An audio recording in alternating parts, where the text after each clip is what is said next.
ಈ ಸಲ ಕಪ್ ನಮ್ದೆ. This time is ಈ ಸಲ ಕಪ್ ನಮ್ದು ಟೂ. ಈ ಸಲ ಕಪ್ ನಮ್ದು, ಈ ಸಲ ಕಪ್ ನಮ್ದು. ಆರ್ಸಿಬಿ ವುಮೆನ್ಸ್ ಟೀಮ್ ಮತ್ತೊಮ್ಮೆ ಚಾಂಪಿಯನ್ ಆಗಿ 6 ಕೋಟಿ ರೂಪಾಯಿ ಬಹುಮಾನ ಗೆದ್ದಿದೆ. ಸ್ಮೃತಿ ಮಂದಣ್ಣ ಪಡೆಯ ರೋಚಕ ಗೆಲುವು ಫ್ಯಾನ್ಸ್ಗೆ ಫುಲ್ ಖುಷಿಯನ್ನುಂಟು ಮಾಡಿದೆ. ಈ ಬಾರಿಯೂ ರಾಯಲ್ ಚಾಲೆಂಜರ್ಸ್ ಬೆಂಗಳೂರು ಗೆಲುವಿಗೆ ಪ್ರಮುಖ ಕಾರಣವಾಗಿದ್ದು ನಾಯಕಿ ಸ್ಮೃತಿ ಮಂದಣ್ಣ. 41 ಬಾಲ್ ಎದುರಿಸಿದ ಸ್ಮೃತಿ 87 ರನ್ ಸಿಡಿಸಿ ತಂಡವನ್ನು ಗೆಲುವಿನ ದಡ ಸೇರಿಸುವಂತೆ ಮಾಡಿದ್ದಾರೆ. ಸ್ಮೃತಿ ಮಂದಣ್ಣ ಈಗ ಮಹಿಳಾ ಕ್ರಿಕೆಟ್ನ ಅತ್ಯಂತ ಜನಪ್ರಿಯ ಆಟಗಾರ್ತಿಯಾಗಿದ್ದಾರೆ. ಆರ್ಸಿಬಿ ಮಹಿಳಾ ತಂಡದ ನಾಯಕಿಯಾಗಿ WPL ಗೆದ್ದ ಸ್ಮೃತಿ ಆಟದಲ್ಲಿ ಮಾತ್ರವಲ್ಲ, ನಾಯಕತ್ವದಲ್ಲೂ ಮಾದರಿಯಾಗಿದ್ದಾರೆ. ಸ್ಮೃತಿ ಮಂದಣ್ಣ ಹುಟ್ಟಿದ್ದು ಮುಂಬೈನಲ್ಲಿ. ಅವರ ತಂದೆ ಮತ್ತು ಸಹೋದರರು ಕ್ರಿಕೆಟ್ ಆಟಗಾರರು.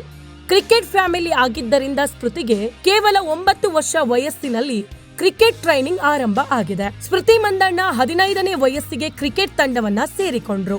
16ನೇ ವಯಸ್ಸಿಗೆ ಭಾರತ ರಾಷ್ಟ್ರೀಯ ಟೀಮ್ನಲ್ಲಿ ಆಡಿದ್ರು. ಅತ್ಯಂತ ಆಕರ್ಷಕ ಬ್ಯಾಟಿಂಗ್ ಸ್ಟೈಲ್, ಅದ್ಭುತ ಸಿಕ್ಸರ್ಗಳು ಇವರ ಹೈಲೈಟ್ಸ್. ಕಳೆದ 18 ವರ್ಷಗಳಿಂದ ಆರ್ಸಿಬಿ ಈ ಸಲ ಕಪ್ ನಮ್ದು ಅಂತ ಕನಸು ಕಾಣ್ತಿತ್ತು. ಪುರುಷರ ತಂಡಕ್ಕೆ ಸಾಧ್ಯವಾಗದ ಸಾಧನೆಯನ್ನ 2024ರಲ್ಲಿ WPL ಮಹಿಳಾ ತಂಡ ಮಾಡಿತು.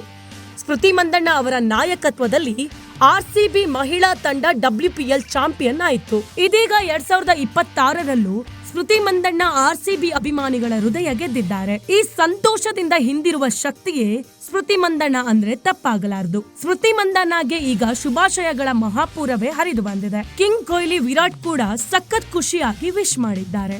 This time is ಈ ಸಲ ಕಪ್ ನಮ್ದು ಟೂ. ಈ ಸಲ ಕಪ್ ನಮ್ದೆ.